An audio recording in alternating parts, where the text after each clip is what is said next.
하오네. 뭐는 아주네요. 자, 이러면. 이사님 엄마 아이씨.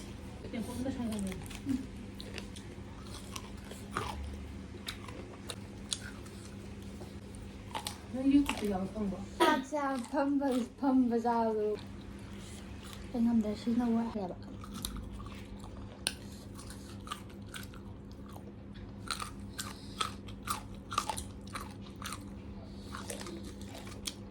그렇구나 괜찮아 그거 사지. 하오네. 뭐는 아주네요. 자, 이러면. 이사님 엄마 아이씨.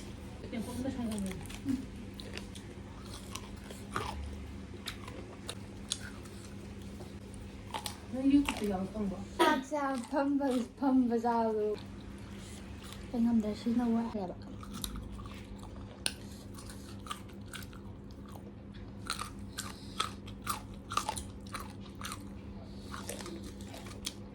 그렇구나 괜찮아